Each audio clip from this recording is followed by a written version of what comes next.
कम उम्र से चेहरे पर मुहासों का निकलना और बालों का झड़ना आजकल एक बहुत ही आम समस्या बन गई है। चेहरे पर के भद्दे मुहासे और झड़ते बाल केवल आपकी सुंदरता को ही कम नहीं करते, बल्कि आपके कॉन्फिडेंस लेवल को भी ये बहुत प्रभावित करते हैं। अगर आप इन बातों से सहमत हैं तो यह वीडियो आपके लिए है। नमस्कार दोस्तों, मैं हूं डॉक्टर गगन पटेल, आयुर्वेद चिकित्सक, और हमारे चैनल आयुर्वर्धिनी में आपका स्वागत है। अगर आप चैनल पर नए हैं तो इस चैनल को सब्सक्राइब कर लीजिए और बेल आइकन को दबा लीजिए ताकि आने वाले वीडियो का नोटिफिकेशन आपको तुरंत मिल सके। आज हम चर्चा करने वाले हैं आयुर्वेद के प्रसिद्ध शोधन चिकित्सा पंचकर्म के बारे में। इसके अंतर्गत हम रक्त मोक्षण और लीच थेरेपी के ऊपर भी चर्चा करेंगे। सबसे पहले ये पंचकर्म होता क्या है। शरीर में कई प्रकार की अशुद्धियाँ रहती हैं, टॉक्सिन्स रहते हैं, इम्प्योरिटीज़ रहती हैं।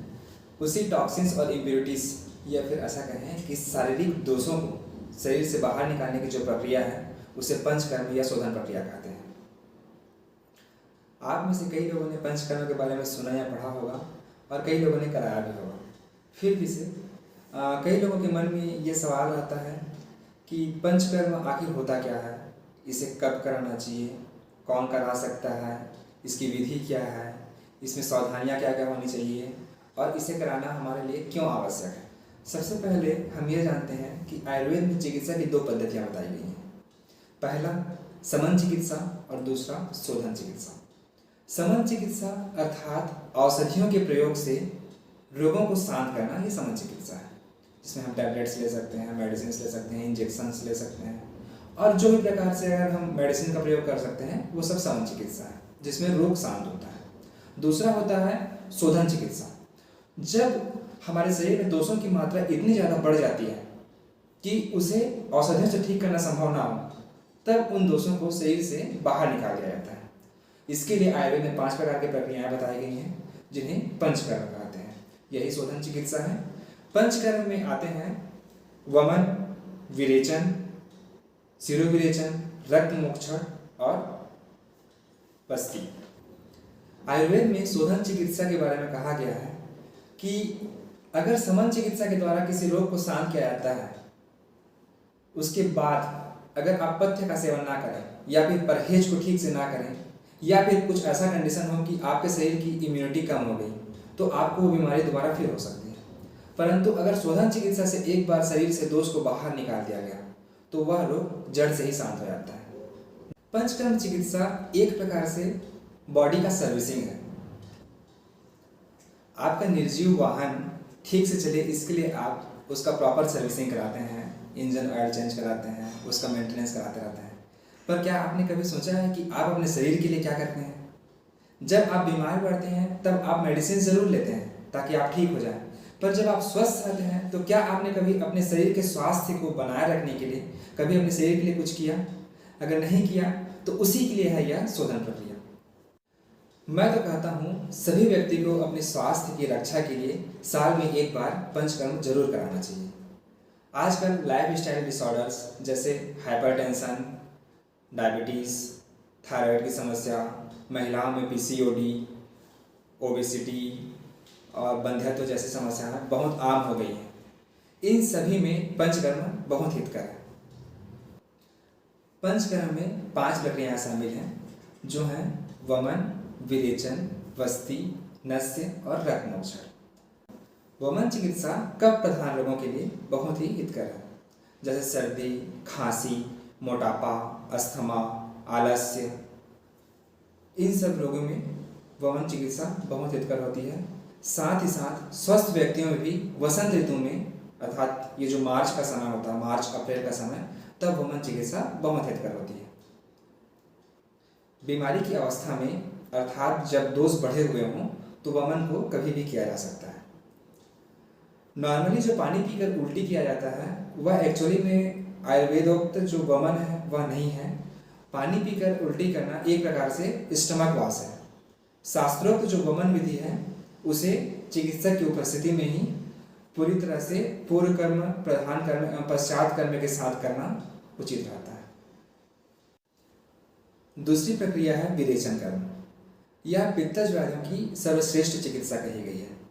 पित्तज व्याधियाँ जैसे बालों का पकना, झड़ना, त्वचा के रोग, कील, मुहासे, पिंपल्स, जॉन्डिस, ये सारे पित्तज व्याधियाँ हैं, इनके लिए विरेचन कर्म सर्वश्रेष्ठ होता है। साथ ही साथ जो स्वस्थ व्यक्ति हैं उनके लिए भी शरद ऋतु में विरेचन कर्म कराना बहुत उचित होता है, क्योंकि शरद ऋतु में पित्त का प्रकोप स्वाभाविक रूप से ही होता है। तीसरा कर्म है वस्ति कर्म। आयुर्वेद में सबसे ज़्यादा बीमारियां वात के कारण कही गई हैं। वात के 80 प्रकार के नानात्मक विकारों का वर्णन है आयुर्वेद में। तो वात से होने वाली सभी बीमारियों के लिए सर्वश्रेष्ठ है वस्ति कर्म। वस्ति कर्म का तात्पर्य है औषध सिद्ध क्वाथ, तैल या फिर औषधि को गुदा मार्ग के द्वारा या फिर एनल ओपनिंग के द्वारा शरीर के अंदर डालना, यह वस्ति करना है। इसे वर्तमान में जो एनिमा प्रयोग किया जाता है उससे तुलना किया जा सकता है, परंतु एक्चुअल में जो आयुर्वेदोक्त वस्ति कर्म है वह एनिमा से बहुत अलग है। वस्ति चिकित्सा का उपयोग सबसे ज़्यादा वात व्याधियों में हितकर होता है। वात व्याधियों से आप ऐसा समझ सकते हैं अस्थि और संधियों से संबंधित समस्त प्रकार के विकार, जीआईटी डिसऑर्डर्स, आंतों की समस्याएं, गुद द्वार की समस्याएं, स्त्रियों में बंधत्व एवं गर्भाशय संबंधी विकार, इन सभी के लिए वस्ति कर्म अति हितकर होता है।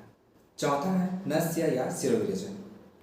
नस्य का तात्पर्य होता है औषध सिद्ध स्नेह या फिर स्वरस को या फिर क्वाथ को नाक के द्वारा डालना। आयुर्वेद में नाक को सिर का द्वार कहा गया है, नासा ही शीर्षो द्वारम। गले के ऊपर की सभी व्याधियों में, कान, नाक, गला संबंधी समस्त रोगों में नस्य कर्म बहुत हितकर होता है। अनिद्रा की समस्या, टेंशन या फिर हाइपरटेंशन, स्नोरिंग, खर्राटे या फिर साइनोसाइटिस, इन सब के लिए नस्य कर्म बहुत फायदेमंद है। साथ साथ थायराइड में भी नस्य का बहुत ही अच्छा इफेक्ट देखा गया है। पांचवा और अंतिम कर्म है रक्त मोक्षा।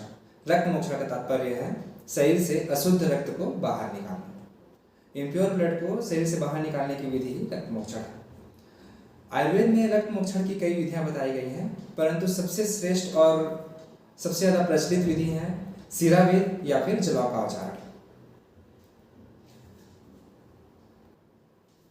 सुश्रुत, जिन्हें फादर ऑफ सर्जरी कहा जाता है, उन्होंने रक्त मोक्षण का महत्व बताते हुए इसे आधी चिकित्सा कहा दिया है। अर्थात एक तरफ बाकी समस्त चिकित्साएं तो दूसरी तरफ केवल रक्त मोक्षण। ऐसी कोई व्याधि नहीं है जो रक्त मोक्षण से ठीक ना हो सके। स्वस्थ व्यक्ति भी शरद ऋतु में रक्त मोक्षण करा सकते हैं, और स्वस्थ व्यक्तियों के लिए रक्त मोक्षण कराने का सबसे अच्छा तरीका है ब्लड डोनेशन। ब्लड डोनेट करके आप अपने शरीर से दूषित रक्त को बाहर निकाल सकते हैं। इससे कई प्रकार की बीमारियां आपको कभी होंगी ही नहीं, और जो बीमारियां हैं वो भी ठीक होने का बहुत ज़्यादा संभावना रहता है। यह आयुर्वेद की 5 प्रमुख शोधन प्रक्रिया है जिसे पंचकर्म कहा जाता है। इस वीडियो में यहीं तक।